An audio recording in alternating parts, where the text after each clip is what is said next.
Hello, everyone. Today is the 4th of February, and it's already 1 month gone in 2020. Let's see how your resolutions and everything is working out. We are all excited, and we're in a mastermind study call today, and a bunch of people there, and some people watch it later on the video, which is fine, but we'll love to have you online. And this is our last class, so there's going to be a little bit more interaction, and I'm hoping it will add a lot of value to you guys. And with that, let us get started. My name is Sheikh Rahman, and I have Ron and Raj. The three of us are actually doing it together. So, Ron, to you.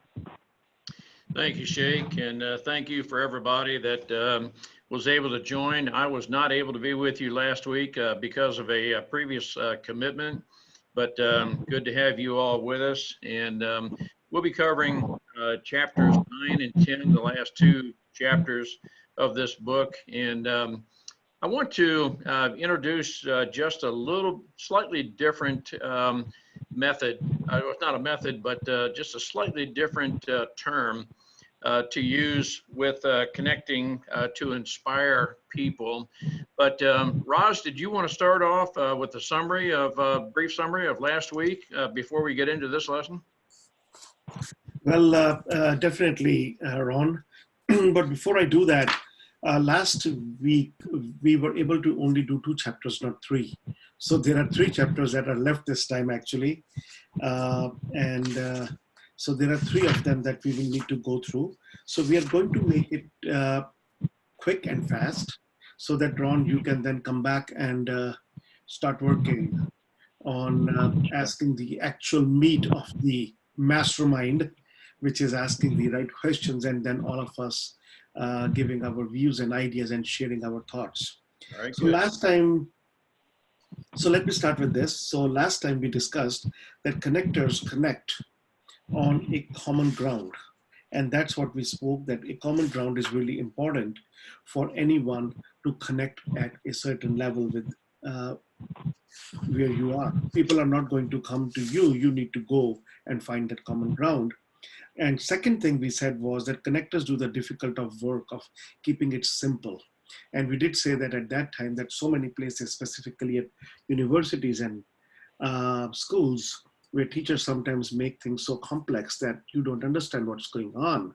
And it shows that they know so much. But the problem is that is not the real essence of communicating or connecting. For connecting, you need to keep things so simple that other person understands it. That is what I think is really, really good. So today what we are going to do is we are going to go through 3 of the chapters, which is connectors create an experience that everyone enjoys. Now, why is this so important?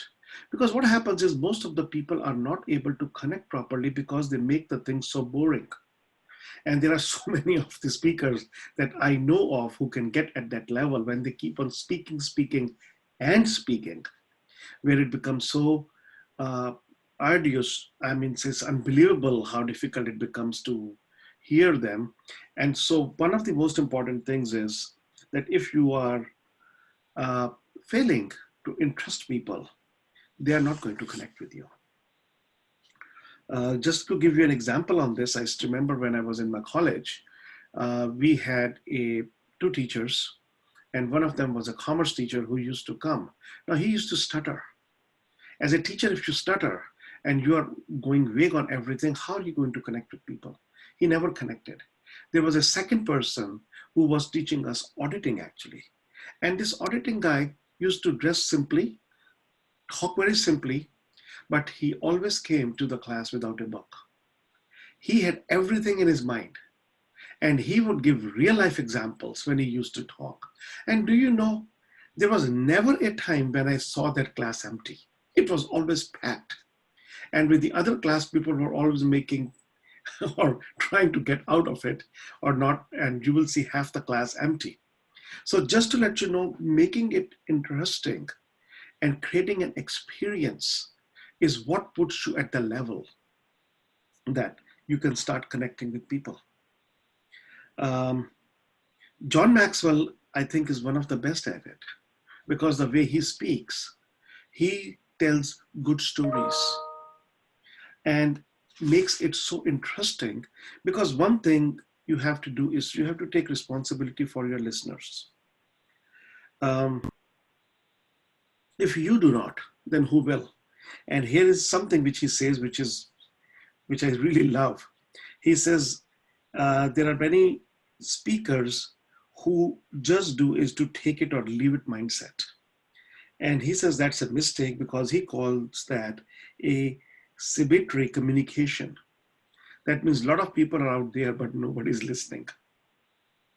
And so you don't want to be in that area.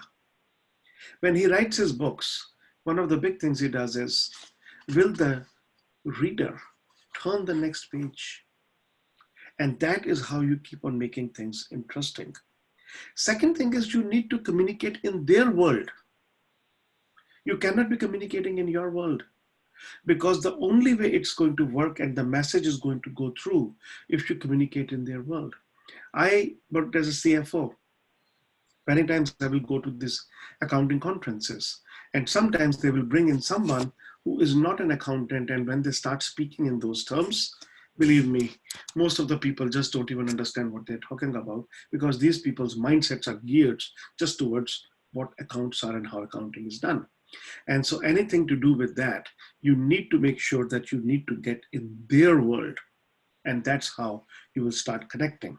When I started doing some masterminds, which were on different subjects with the accountants, because I know the psychology, I used to then take the aspects I know which will affect them and how it will affect their job, and then turn them into something which they will understand outside the realm of just accounting. Third is that you need to capture people's attention from the start. And so once you lose their attention right away, because people start making quick judgments very fast. And sometimes it takes a few minutes that you have not connected, people are already gone and they're thinking of something else. And one of the worst things nowadays with communication, when you are actually on a speaking podium or something, is your iPhones or your smartphones, because people start looking towards that. And as soon as they do, believe me, your connection is gone. So you have to be very careful that you need to capture people's attention from the very start. And that can start, you can begin with humor. Humor is really powerful. Or create a sense of anticipation. Because when people start anticipating something is coming, they will be very attentive. Another thing is you can start commenting about certain situation or a setting that is going on. So like right now, you can talk about politics if you want to, and people will listen to you because there is so much going on outside. That's the main reason. Next one is to activate your audience. Activating an audience is really important. And that is something which I learned the hard way. Because my thing when I started speaking was to talk, but I was not engaging the audience. Once you start activating the audience, it makes a huge difference. So you start asking questions, so where the people can raise their hand. Now, one of the things I learned was from Les Brown. If you don't know about Les Brown is one of the top-notch speakers in the world right now. And his main words always are you hungry? Always says that. And again, people just start yelling out, yes, yes. And he keeps on doing that as he keeps on going across his thing. And then John Maxwell will many times during his speeches or when he's talking to people will try to engage by saying, talk to your neighbor, tell them something and tell the neighbor something back. So what happens is people get engaged, keep being engaged, and then you need to keep people moving. Once you do that, asking people to interact, things start changing. And then the next thing is say it so it sticks. And that means is you need to link with people as to what they need. So people will say attention when they connect. And they have some examples. And one example, I'll give you a couple of them. John F. Kennedy said, ask not what your country can do for you, ask what you can do for your country. Or Martin Luther King said, I have a dream. These things are sticking. They stick for a very long time. So if you're able to get anything which can stick, but you need to speak in their language, which they understand. And one thing is important, you need to be original. Because many times there are so many stories that people keep on repeating. I don't know if you've heard of this, but this has been so overly used, was that a child is going near the ocean and he sees a starfish and he picks it up and throws it back. There are thousands of them. He picks a couple of them. A passerby goes by and asks him, "Why are you throwing? It's not going to make a difference." And his answer was, "Well, it made a difference to this starfish, which I just threw back in." The problem with this is, I have been to seminars where this has been repeated so many times that it doesn't have any impact anymore. So try to be original. Get something which you can use. And that is really, many times a shocking statement or a statistic really helps. And I use that when I do my wealth course many times, that so many people, X number of people, are living from paycheck to paycheck. Okay, and those are staggering numbers. X number of people have no savings for next 3 months if something catastrophic happens. People don't have emergency accounts. These are statistics which really, really start helping. Then you have to be visual. Be visual, meaning to say, is that you need to show people with what you are telling.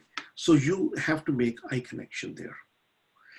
Once you start making and start painting vivid pictures in people's minds as you're speaking, your engagement and your connection really starts hitting. Because see, we all imagine, we all think. And if I start telling you about different thoughts, think about these things. How will your life be if you do this? And you start painting a picture. Things start being very different, and that's where you start connecting. Next thing is you tell stories. And stories are very, very powerful. Because many times what happens is we think that it is our story. Why would anybody be interested in it? And believe me, people want to learn from stories. People are interested in stories. Stories specifically, which are where you have overcome something. Those things become very powerful because people connect to them. Because it is a journey. If you take the people on the journey that you have been on, and that's what happens in many books, they take you on a journey, you keep on reading through it. And I, for a long time, had my own story where I said that I came with $20 in my pocket. And from there, I made this whole journey with my struggles and everything, and I made it. People, I said, who would be interested? But once I started and was speaking in different audiences, I was pleasantly surprised to see that people did notice, and they did love what I had to say and made a huge difference. So as Sheikh has put up here on the screen, management is about persuading people to do things they don't want to do, while leadership is about inspiring people to do things they never thought they could do. And that was said very aptly by Steve Jobs. So these are the connecting experiences that you need to create. And let me go to the next chapter. I'm trying to go a little fast because there are 3 chapters to cover. And I need to give enough time so that we can engage with each other. But it's good to understand a few things on this end too. So next thing is that connectors are the ones who inspire people. And that is because, understand, inspiration is where it adds up. If you are able to inspire employees or the staff, or they get engaged, you know, the statistic is that they are 87% less likely to leave that organization. And I'm a living example of that, because when I was in New York, I started with a nonprofit organization. And my idea was that after a few years, I would leave it after getting some experience. But the way my CEO there inspired me, became my mentor, taught me things as to how to be done. To the point, I'll give you an example which was so powerful, that when I was ready to buy or wanted to buy my first house, I was looking for people who could maybe co-sign for me because I didn't know if I could afford it. And all my relatives just said no to me. It just became that way. And to the point where I lost a couple of houses because of that. He finally came and he said, why are you not buying a house? Market is right. I said, because of this. He said, I'll co-sign for you, Raj. And that was just like, was an epiphany. What happened? How would anybody do that? So that inspiration came. I bought my house and I didn't even need a co-signer.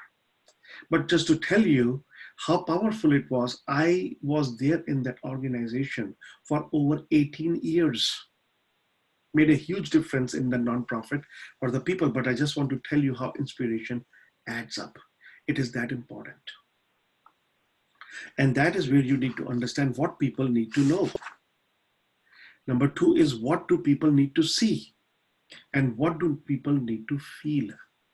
So if you are able to go on these three tangents, that you understand the people, you're focused on them, that you have really high expectations of people. And what do people need to see? They need to see your conviction, your example. If you lead by example, it'll be very different. Now, I learned the things I just told you, and I used the same strategies for the rest of my life when I was working as a CFO. Believe me, every single team that I created lasted with me for 5, 7, 10 years, that long. And right now, when I left my last job, every single person who I hired is still working there. And the reason for that was because not only do I inspire them, but they still come to me, because every single year they will call me. It's been like 4 years since I left that job, and we still go to lunch or dinner in the holiday time. So if you pour into people, they see you as an example, things work. And finally, what do people need to feel? So whatever you say to them, whatever you do is fine, but how you make them feel. See, this says here, people will not always remember what you said or what you did, but they will always remember how you made them feel. It's very, very powerful. So try to make sure that you do something where people feel something and they will keep on remembering it for a very long time.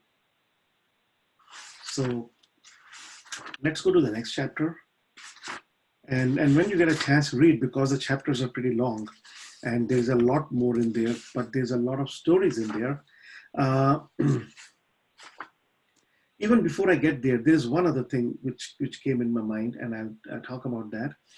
One of the things that John Maxwell always tells us is that connectors inspire people to move from know how to do now. So he uses the principle called ACT, A-C-T. And he says, whenever you have learned something, put an A beside those things you learned that you need to apply. Put a letter C beside those things you learned that you need to change. And put a letter T besides those things you learned that you need to teach. And once you do that, your way when you're reading things are going to completely change. Okay? Let's get to the last one, which is the communicators live what they communicate, which is the credibility. And credibility is the currency that connectors have. There are no ifs and or buts about it, because let's say a new manager or an executive comes in the organization. For first 6 months, communication generally will override credibility. After 6 months, credibility will override communication.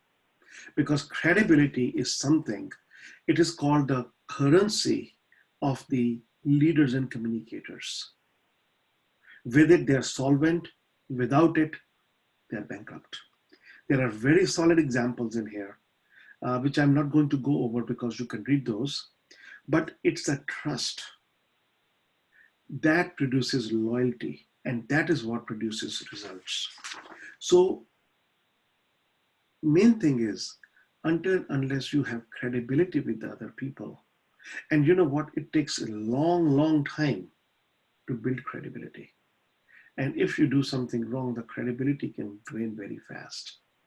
Now, if a person, let's say, has done a lot of good things, and so they have gained credibility, I'll give you an example. It is like pocket change.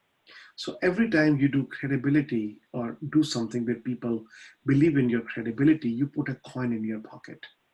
Anytime you do something different, the coin is gone from your pocket. So let's say a person has credibility at 9 and they do something wrong. Maybe 2 coins might go out, but the people will still believe this person is very credible. If a person has not had credibility at all and they start losing those coins, they will be drained and be out very, very fast. So credibility is very, very important for a leader. The first thing to do is to connect with yourself. Have you connected with yourself? Have you set time aside to understand yourself? 3 things which I say is reflect, journal, and pray. That's what John Maxwell tells. And I definitely do that on a very regular basis, because reflecting is on all the incidents that happen, you reflect on it. Once you have reflected it, then you can journal it. That way it'll make it permanent, and then pray on it. And that way what happens is it'll be in your mind and it'll reach the divine mind, if you believe in that. And so your connection to yourself is most important. Most of the people are not comfortable with themselves and are not very good in communicating with themselves. And that is where they always have many negative thoughts coming in. And you become what you think. That's the bottom line. And that is why when their life is not working, they would be what and might happen. So second thing is, have I made my rights my wrongs? The bottom line on this is, to be human is to mess up. It will happen if it hasn't happened, believe me. But to connect, you must fess up. And that's what John Maxwell says. If you need to apologize, apologize. If you need to acknowledge your mistakes. You need to make amends. You need to be accountable. It's really, really important.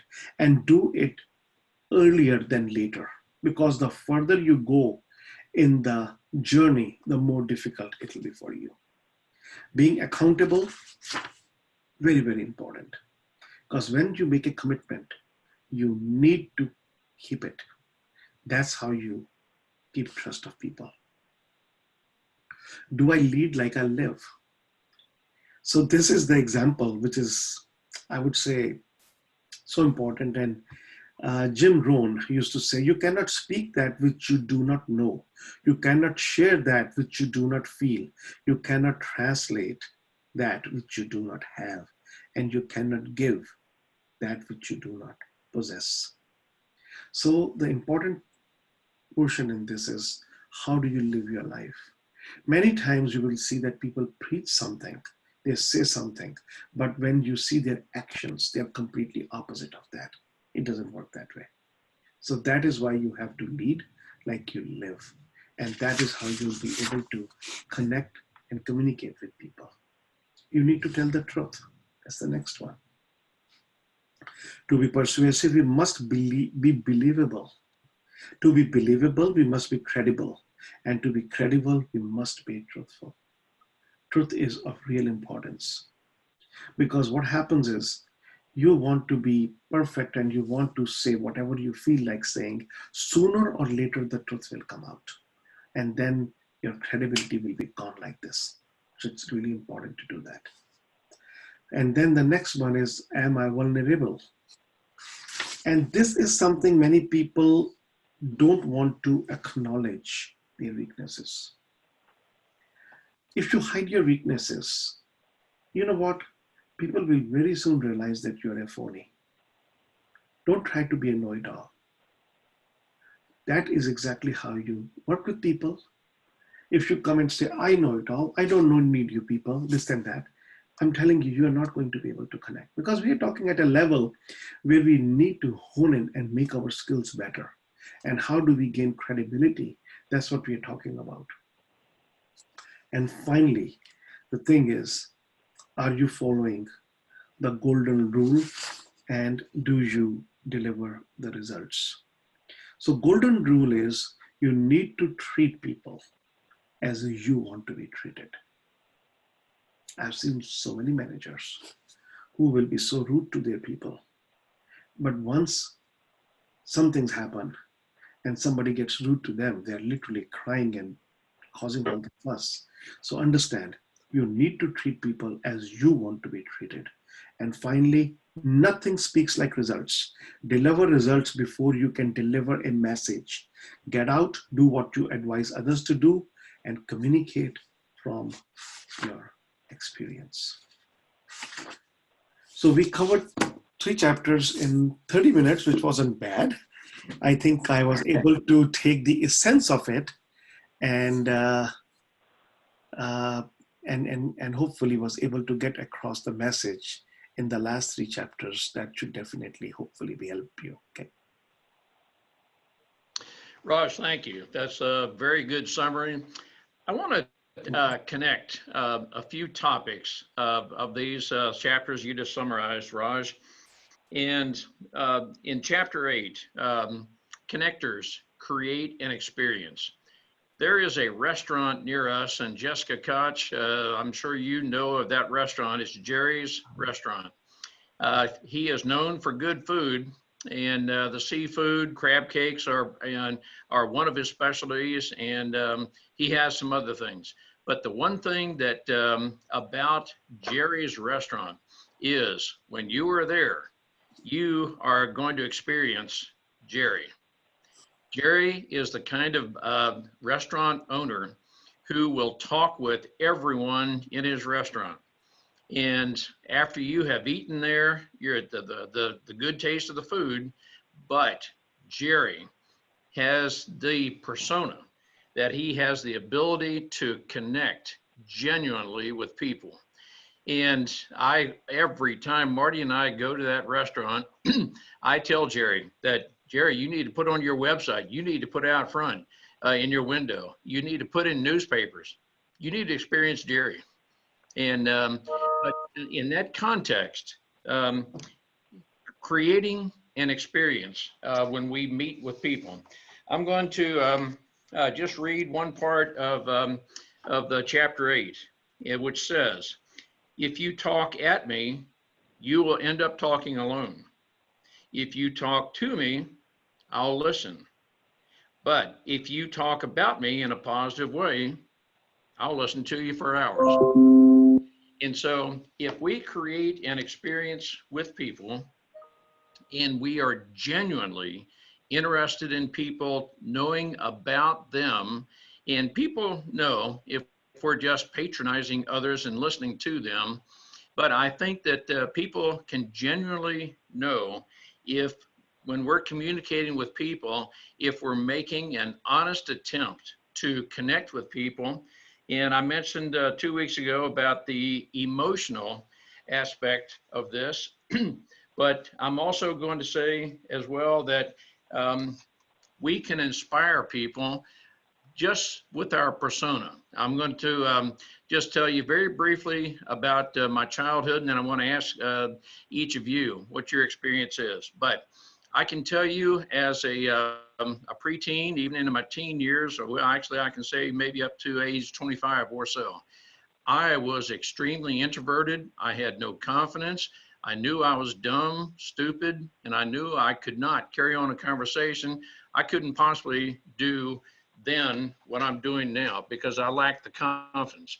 But I can tell you my grandfather was one of the first persons who helped me out of that condition. He was a 3rd grade dropout and a very quiet, reserved kind of person, but he gave me confidence. And so with almost every conversation I had, it was an experience with him. I didn't know at the time how to express to him my gratitude until much later in life. But I can tell you that it's those kind of experiences that took me out of a situation of having no confidence. I had a very low self-esteem. And he helped bring me to a point where I can now be very vulnerable I can tell you the way things used to be. And to me, all of this goes together to connecting effectively with people and helping with that experience, that if we are willing to be very genuine with people and listen to others, that we can create a very meaningful experience to connect with others. Now, I'm very curious what your thoughts are about anything that I just said. And Takia, I'm not picking on you, but I haven't spoken with you yet, but I'm just curious. Anything of what I said about the vulnerability, connecting with people, and experience with people, that do you have your own way of doing that?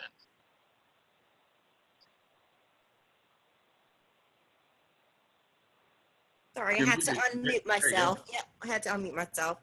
As far as vulnerability, I personally can attest to and agree with you as far as the not having confidence in having, conversations in larger groups or even one-on-one with people.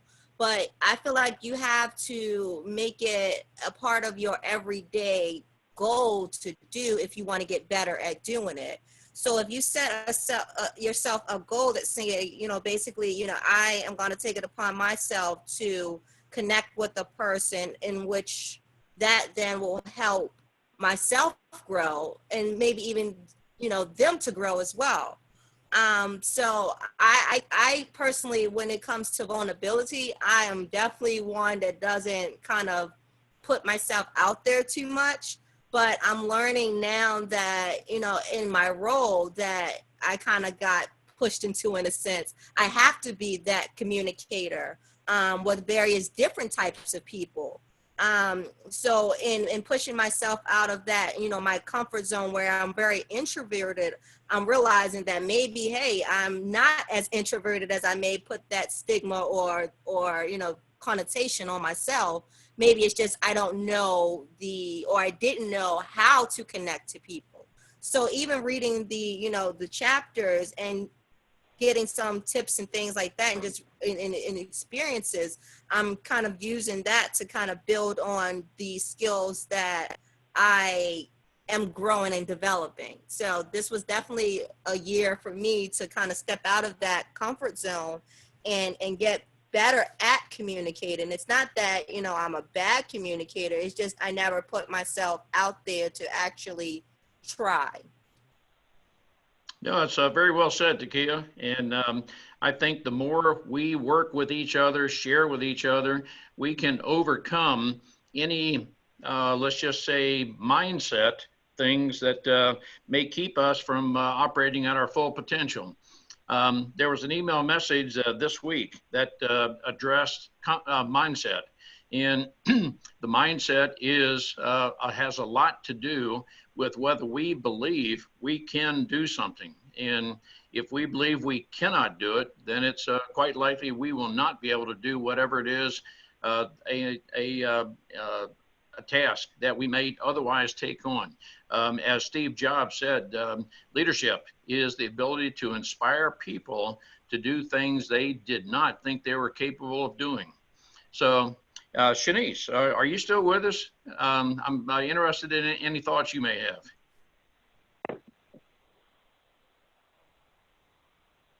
There's one other person on the phone. Is that Aditya?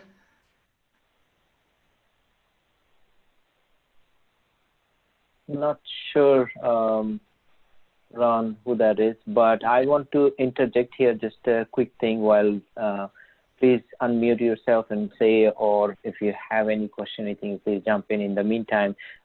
Just one quick thing is that 15th February, we are actually getting together face-to-face, which we have done multiple times on almost a monthly basis last year. So we're going to be doing a few of them this year too. So you can come, and we have a special speaker that day, and of course all of us are going to be there, and you're going to be networking with a lot of people just like you. Going back here, Ron, one thing, and what Raj said also, Raj actually went through all of this so fast and so quickly, but Raj, you actually covered pretty much everything on a high level, so that's beautiful work. Anyway, and I did the cursor work, so that was good. So, but I just wanted to say that some of these things that Ron is asking and Raj is described, all these things, or Dr. Maxwell has written, to many people, what I've seen in one of the mastermind that I have done with other people, from my experience and from here, I'm just saying that many people think it's for a leader who is a big leader, or it's for a speaker who is a big speaker, that kind of thing. This is not for me.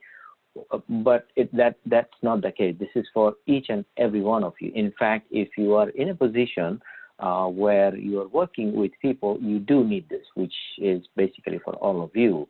So it doesn't matter, Takia, you are at you or Bobby or anybody, you are IT gurus or anything like that. For you, it might be even more important for making sure that you are following that inspiration.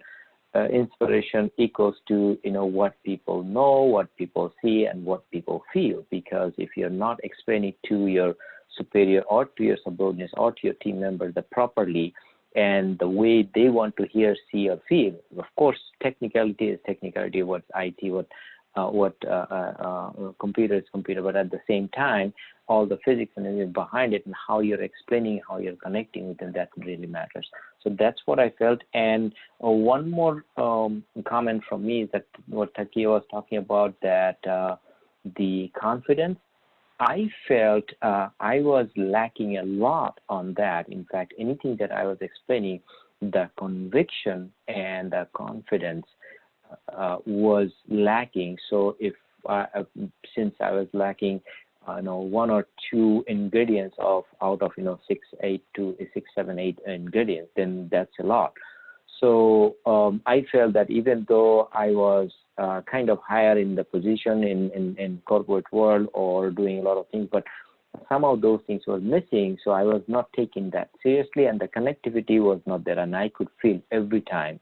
But that really helped me when I read some of these things and went through this. Then I figured out it's not always the technicality. It's not always this and that, knowing that. It's the how you connect with these people, how you portray yourself, how you're presenting, and how you're feeling, and of course how you're making others feel about what you say. Anyway, yeah, Ron, back to you. Sheikh, that's well said. Jessica, to engage with us here. I'm very interested in your thoughts. You're a very outgoing person, and just curious how you project confidence.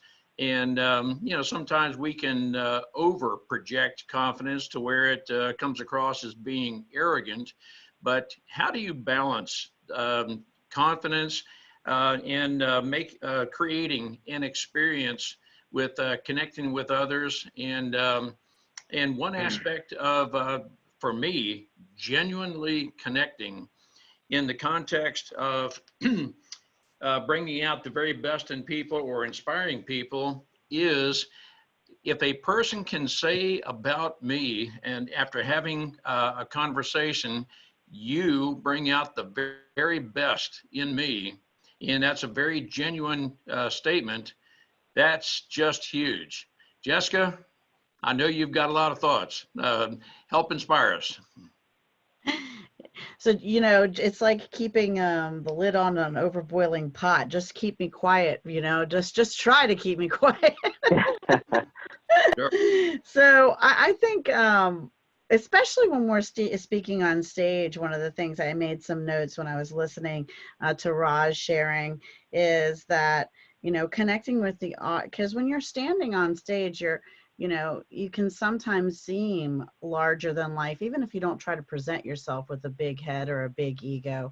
And so making sure that, like Raj was mentioning earlier, and even you, Ron, where we share some vulnerable way that we were wherever they are sitting too at some point in our journey.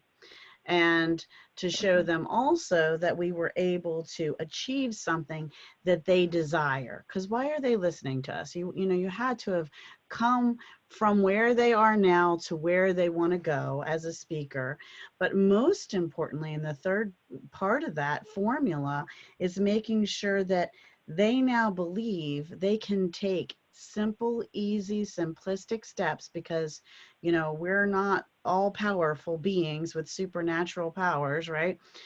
That, that there's some simple, basic, easy steps that you and I were able to take to get from where they're sitting in the audience to where they'd like to go, so that they feel like they can do it too. So you were talking about how we make them feel. We must connect to them in a way where we're humble and authentic, to say, hey, I've been where you're sitting, I've felt that pain, or I've had that challenge. When I faced that challenge, here's what I did to achieve whatever it is that they want, right? And here's the simple steps that if I can do it, even you can do it too. We can do this together. And they can have that for themselves, because a lot of times it's their lack of belief that, oh, you did it, but I couldn't do that. I couldn't do that. And, you know, so getting them past that in that 3-step kind of formula, I think pulls together everything we've been talking about. That's very well stated, Jessica. One thing a great communicator does is they can take a very complex topic and make it very simple to the person with whom they're speaking. And if we interject with our persona, the confidence that Jessica, as you stated, yep, I've been where you are, we're listening to them, and we can honestly say, I have overcome what you are going through, if that's a part of the conversation, and you have that credibility. It's very likely the person with whom you're speaking, or the group with whom you're speaking, can say, this has been a great experience, Jessica. You definitely identified with me, the group, and you addressed us where we are, where I am. And that's one very, very important aspect of communication. And Jessica, you're good at that. Bobby, how about you? What thoughts do you have about communicating effectively with the group, confidence, persona, and so forth?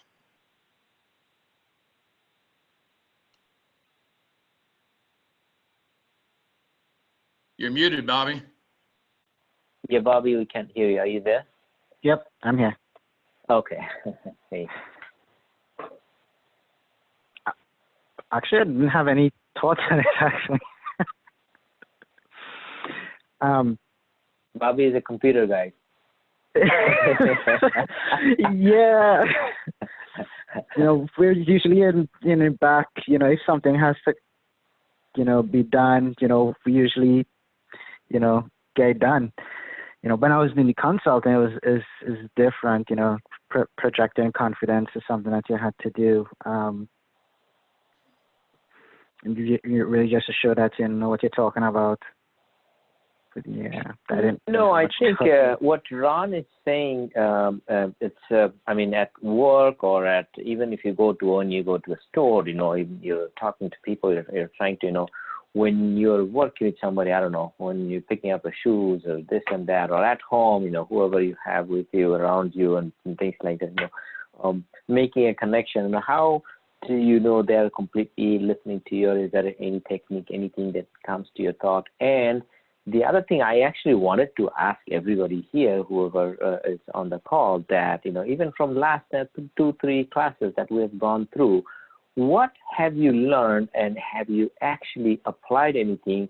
If you can give any examples of what changed, or anything changed, or what helped, or, you know, that kind of thing.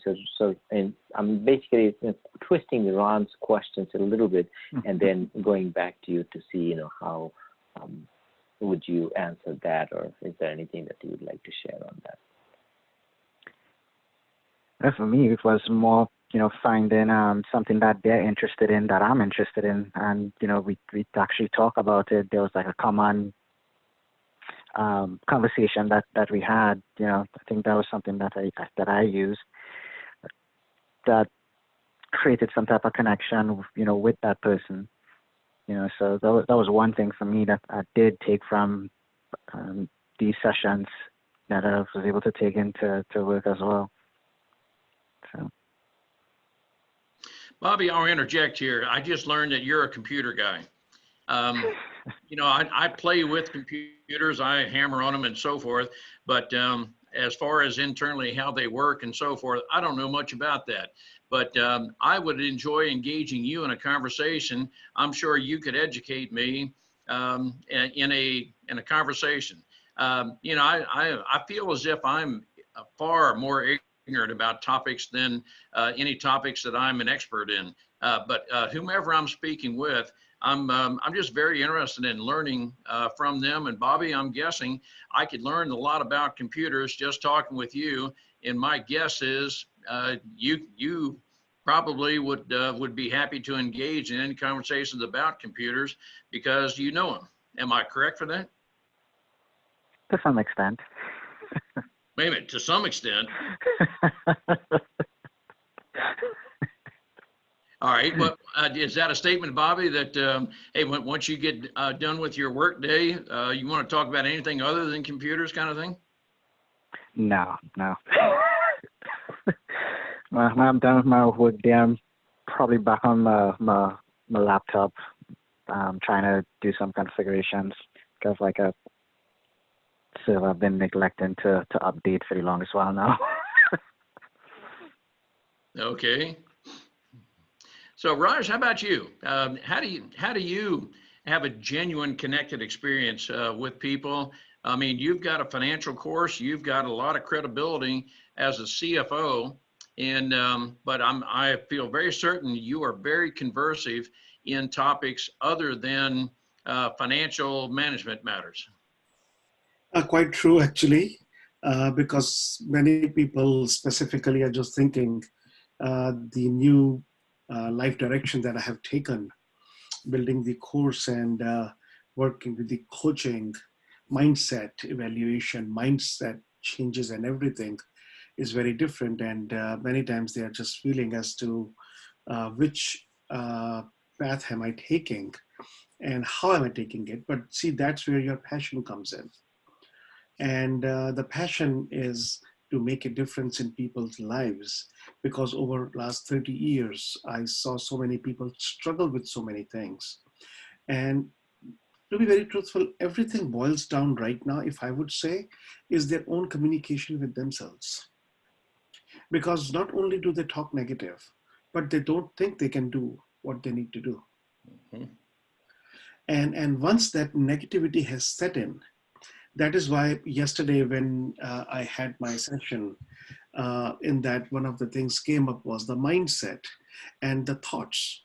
And we have said that you change your thoughts and you change your life. So people ask, well, I tried changing my thoughts, my life is still the same. The problem is that the thoughts you're thinking now, you were thinking yesterday, you're thinking like last week. And for people who haven't changed their lives, maybe 10 years ago, the same thoughts going on in the mind. The blame set, how to blame others, living a different lifestyle, communicating with themselves is the biggest problem with most people. And once they don't have that confidence, they are not able to connect. If you're not able to connect with yourself, it really becomes difficult with connecting with other people. It's at different levels with everyone, okay? So everybody is at a different level. So I try to make sure that when I connect with people, I first listen as to what their problem is. What do they have to say? What is going on in their head? And once I do, then my connecting becomes much easier than by just telling them what exactly I do. I used to do that before. Oh, I do this, this, this. Most people do that. Well, so what? Until and unless I need to really connect with the people, because the way and the path I'm taking is where I need people to make changes in themselves, deep-rooted changes.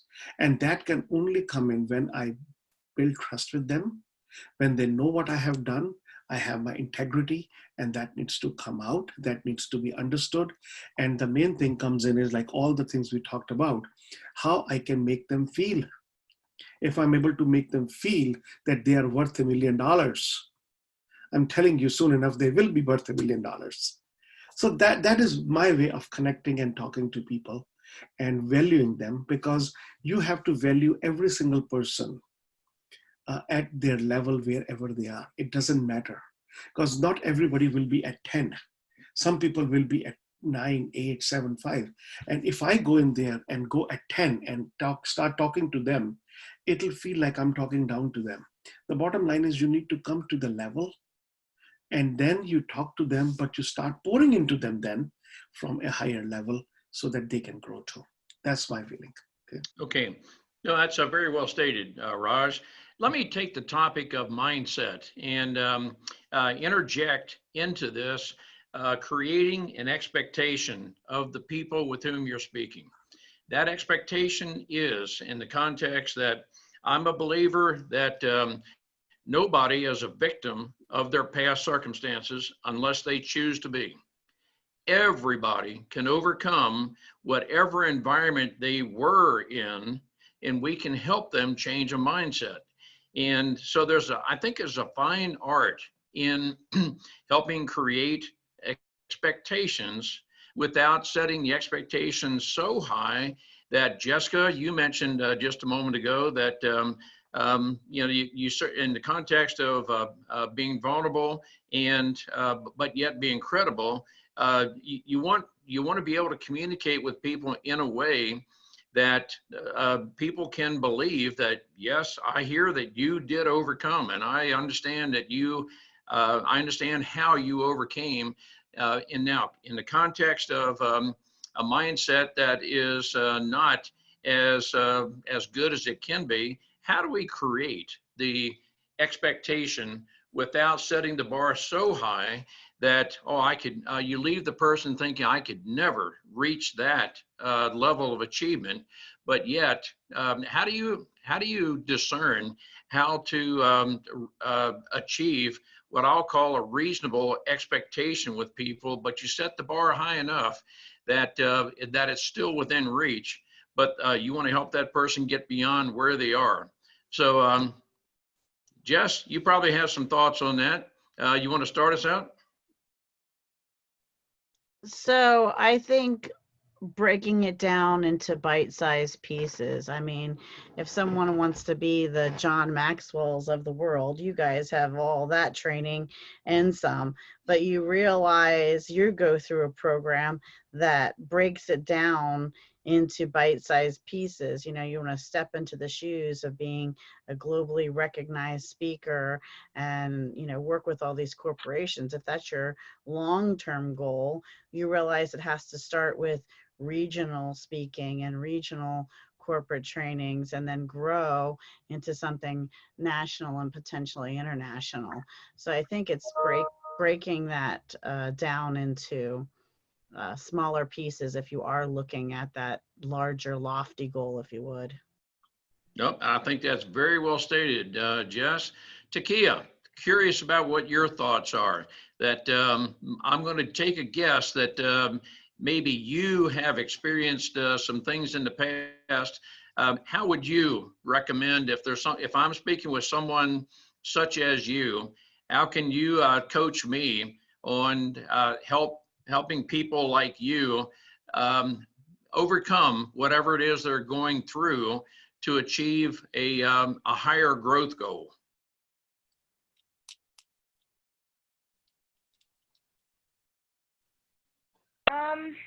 Let's see.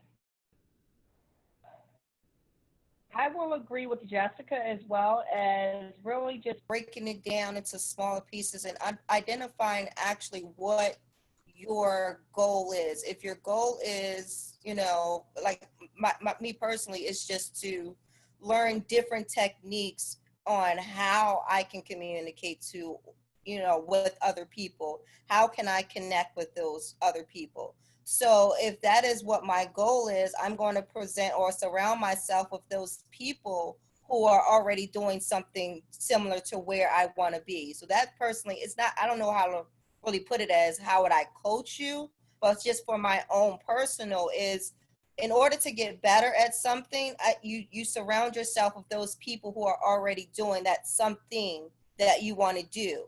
And once you surround yourself with those people, certain traits and things of those people will start to kind of rub down or rub off on you. They say you always are supposed to surround yourself with people who are where you may want to be.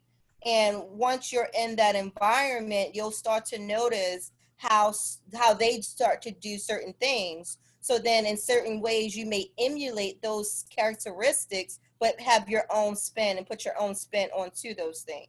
So that's personally what what I would think, would be one of my goals. I'm not Okay. sure how to put that coaching part or how I would coach you, but that's, I guess it was, just, I would say surround yourself with those type of people that are where you want to be. All right. And one aspect of Takia that I was thinking is that if in my aspect of vulnerability, if I were to say to you, oh, Takia, you're doing or you have done something, I could never do that. It's in the context of now what I'm doing is being vulnerable, or at least telling you that I don't have the confidence to do what you are doing or something like that. And so that it's in that context where I'm just asking how you would help a person overcome, because now what I'm doing is expressing to you my vulnerabilities, but you're detecting in me I've got a negative mindset. And so now it's a matter of maybe you can say about me, Takia, can sense that you have the capability, but your mindset is keeping you from achieving what I believe you can achieve.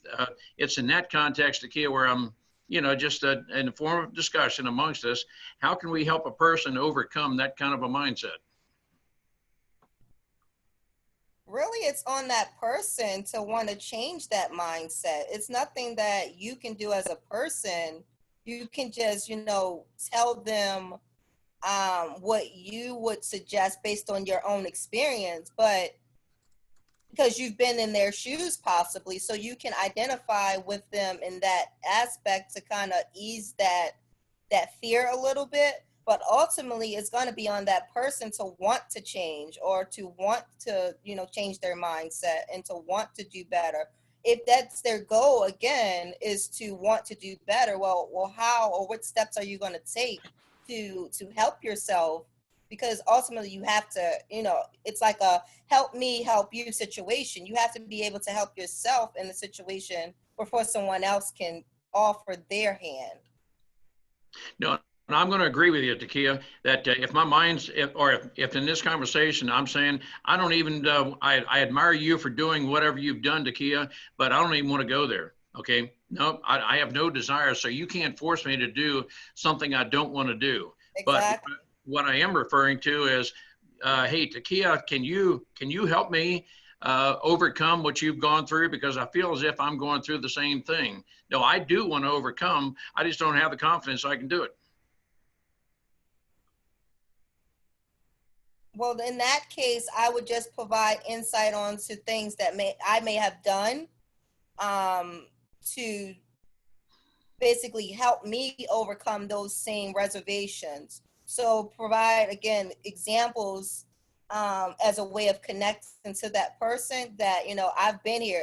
You guys mentioned in the beginning, stories and things like that of how I overcame that, lack of confidence, or what did I do to, excuse me, to build my confidence up in that, if that's what they're struggling with. So again, it's the story, it's the reassurance, it's the trying to break down that barrier in a sense, and being able to identify with them that, hey, I've been there, this is what I've done, and maybe this would help you as well. And I think that's well said, Takia. And that's where, for me, the topic of credibility comes in. That is, are you believable in what you've said, in everything of this conversation, the confidence that you project in this conversation? All of that is very applicable and well said. What about a Sheikh? Have you experienced anything like that? Talked with anyone? How do you help somebody overcome either a negative mindset or the belief that I'm just not even sure I can do what you have done? Yeah, Ron, that's actually a great question, because that's where the people skill and soft skill and all the trainings and coaching mind, everything comes in, right? initially, of course, I agree with Takia said, it has to be individual decision. It doesn't matter how much my wife tells me to do something, or want something, until it's probably even more intense in a spouse relationship. I don't know. But I'm just saying, until you decide that, okay, no, I will change or something, it's not going to happen. However, what I have seen, and even for myself also, and for people, few people, including a very high level manager kind of person or senior manager kind of person in a very, very well-known Fortune 500 companies that I've seen, that this guy wouldn't change it. This guy wouldn't give any break to anybody, and he was like real manager. I mean, there is no leadership in it, kind of. I could even feel that, whenever I'm close to him. So I actually gave him a book of the 15 growth of leadership, 15 laws of leadership by Dr. John Maxwell, which we do the Mastermind, and I know we're going to offer another one on the 15th, and we will announce one of the other Mastermind to many people on that day. Raj and I and we three of us discussed. But regardless, so that book, when I actually only just reading that book, changed him, and he was not a good reader and things like that, so I had to kind of push him and make being a little bit persuasive to get to that point. But what I meant to say that what you don't know, what you don't know, and it's true for everybody. It's true for me and true for everybody in this call. So sometimes some things you don't know what will trigger in your mind, and mind is so tricky, and you yourself can trick your mind sometimes also, which we actually discussed in Raj's class. I'm taking Raj's course and that mindset and everything. So that's how the mindset email actually went out to many of you. And there has been an extensive research on that, how mindset work, how subconscious mind work, how you program your subconscious mind, which does most of the work, and you don't have any control over it. And if you think about it, it's kind of scary. So that scary mind actually can be trained, because that's actually putting you in your habit, in your success habit, or any habit, and that's what's actually leading you to your next life, and so to speak. So, Ron, to get back to your questions, yes, it's hard to get somebody to do what they want, but if you expose to him some of the things that he has or she has never seen or never known, and that makes sense to him, of course, you have to use all these connections, laws, and everything that we're talking about. You have to do common ground and everything. At some point, when you have that connection, at that time, you reveal that information in front of them. That will sink in more than any other force that you can use or technique or anything like that. I don't know, Raj. I mean, it's hard for me to, I'm not an author, so I cannot explain it the way you would like to hear, but I kind of tried, Raj. No, you did a wonderful job, Sheikh. I'm so proud of you, seriously. I mean, you just did it. You did a great job. But okay. Yeah, this is what we are doing in our program. We are going over the mindset, actually. This is what we are going over, of generation of wealth and how to change your mindset. And so, Ron, the question that you asked, the way I approach it, and I can just give you my example in this, is the person has to take their own decision, and the person has to take their own initiative to make a change. You cannot force anybody to change. That's very important. So they have to take their own initiative. But the question comes in is, how do you coach them so they start taking that initiative? That's what becomes important to us as coaches. And the way I do it is that you take that pain point and you aggravate it. Aggravation, meaning to say, is that they are at a certain point right now, and you aggravate it that if they do not do something about it, the repercussion of that in coming years is going to be so bad. And you paint a picture.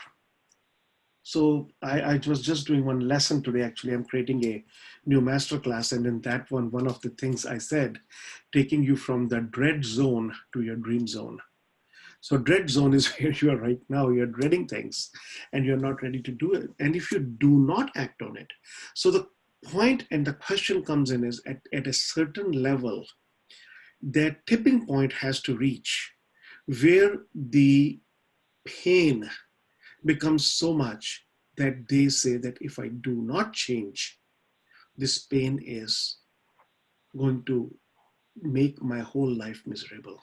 And one of the ways I do it is I take them through the journey where they see themselves 5, 10, 15 years from now at a similar place where they are because they did not make the change.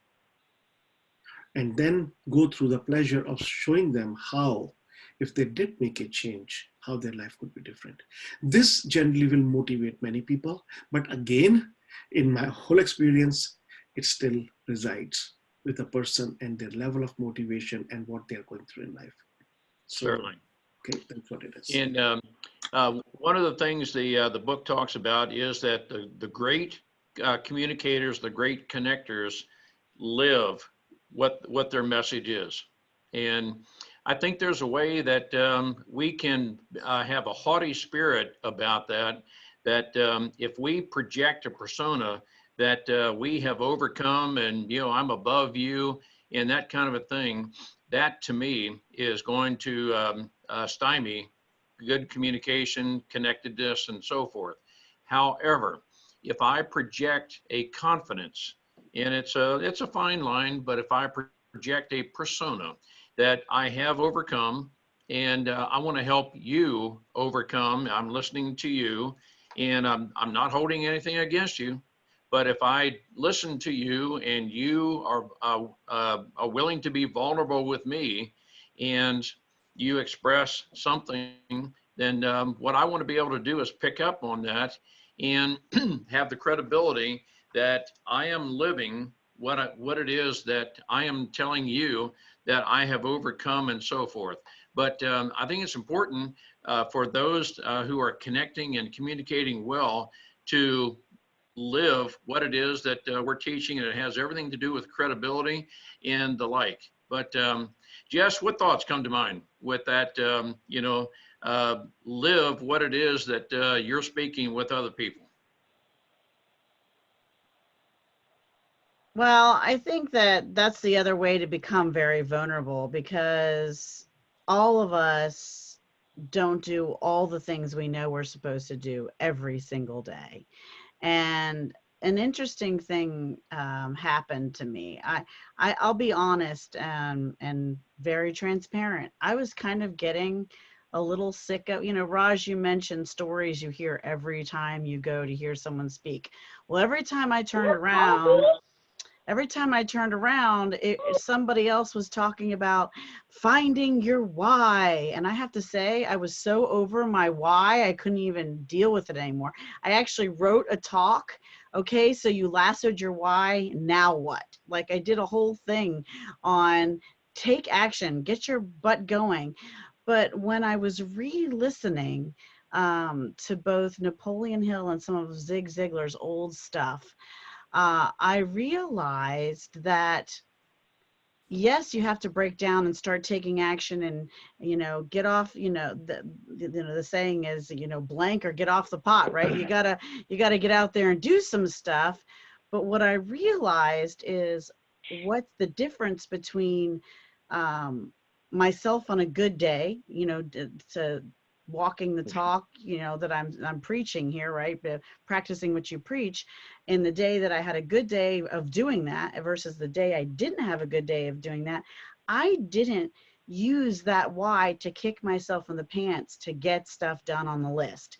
So it is an every day, some days, many times a day, that why is the catapult that allows us to practice what we preach. And we have to keep tapping into it and tapping into it and tapping into it over and over again and reviewing it so that we stay the course. And being real with if we're speaking from stage or if we're coaching a client, that we have our days, which is why we have coaches and mentors, that we forget to use our why to kick ourselves in the pants to do what we're supposed to be doing. That none of us are perfect. We can read every book and go to every conference and follow every guru, whoever you truly love or are certified by. But if if we are honest with ourselves and with our clients and with the people we're speaking in front of, we're not on our game every day. you know, but here's how we keep ourselves more on the course than not, you know, and it is tapping into mindset and that positive attitude and reconnecting with our why in a way that motivates us and moves us out of our seat and off the couch and away from the Netflix and away from the ice cream bowl. It keeps us on the course of our goals and our exercise and our growth for our business and supporting our clients and making the time to connect people that we know that will bring value to them. So I think that's how we really practice what we preach authentically. Yeah, that's well said, Jess. And I'll bring this in for our landing from my part of this by saying that I don't think that connecting, communicating well is something that you just achieve and you've arrived. I do believe it is very intentional. We work together and we help each other with various situations. And by having these master classes and being able to just share with each other at a very meaningful, well-connected way, we're helping each other over various things.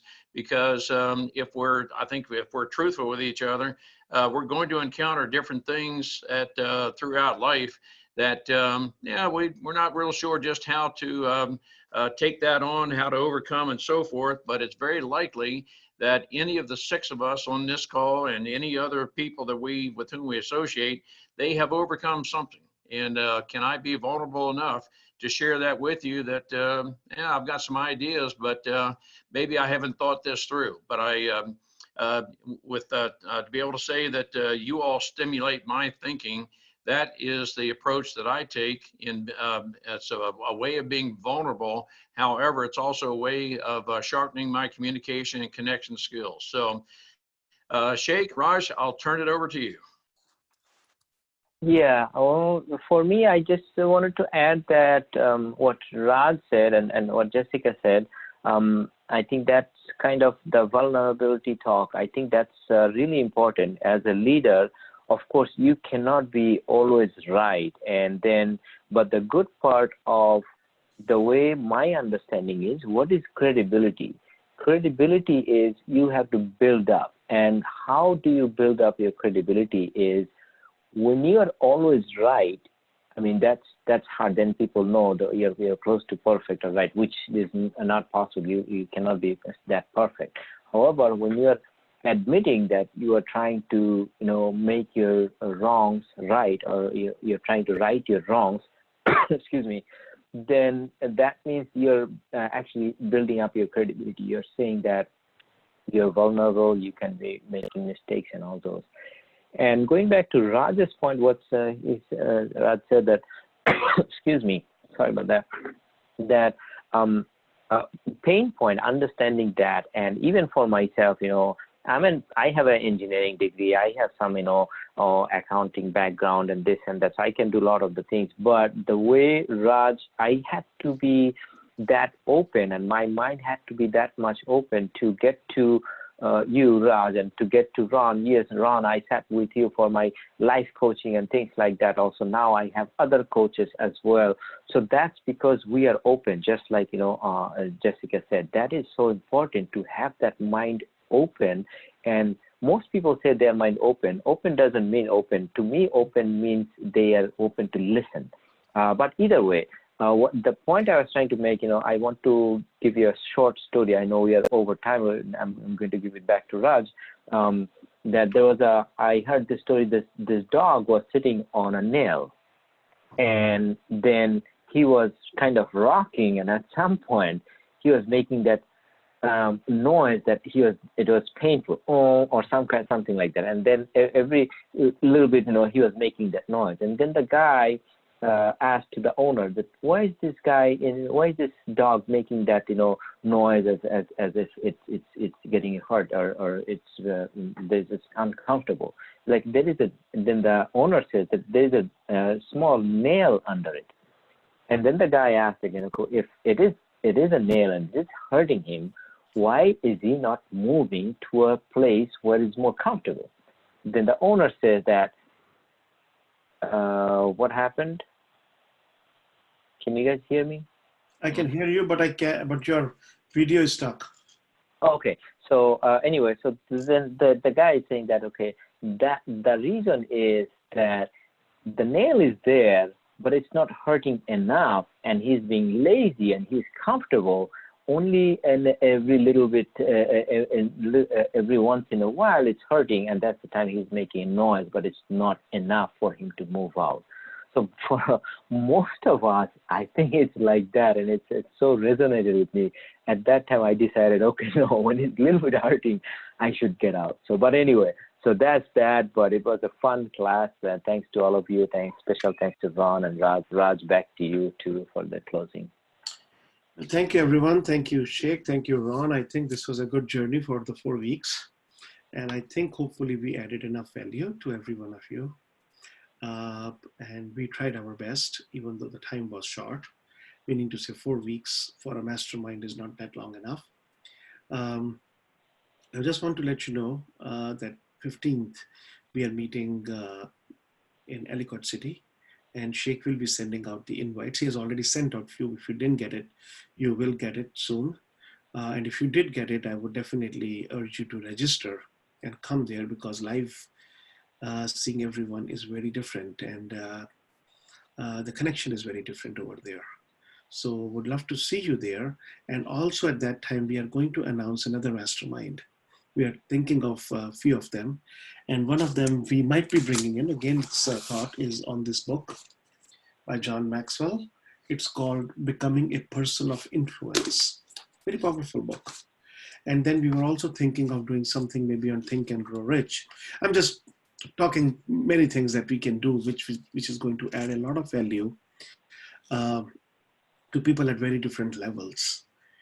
Because of the experience and everything that we bring to you, hopefully we are adding enough value to you. And would love to see you all on the 15th, that is the Saturday, February 15th in Ellicott City. So, and Raj, I did not send that, didn't send that form yet. So I'll send it to you first, then we can send it to everybody for some feedback. So I'd really appreciate that testimony for each of us, or anything that you want to add there. Okay. Thank you. Perfect. So that's all I have, and I hope you enjoyed yourself. It was really wonderful hearing all your stories, getting to know each and every one of you. It was just wonderful, and thank you for that. So Sheikh, just take over, and let's say good night, and so hopefully soon enough we will connect again. Okay then, so thank you all again. It was great meeting all of you virtually. I'm sure some of you we actually know and by face, but we'll meet all of you soon, and get connected with us in Facebook and in our live events, and that way we can be more connected, and we can do some more work together, and we can be together, and then we can learn from each other. Thank you again. Good night now. Good night. Good night, all. Good night, everybody. Good night. Good night. Good night.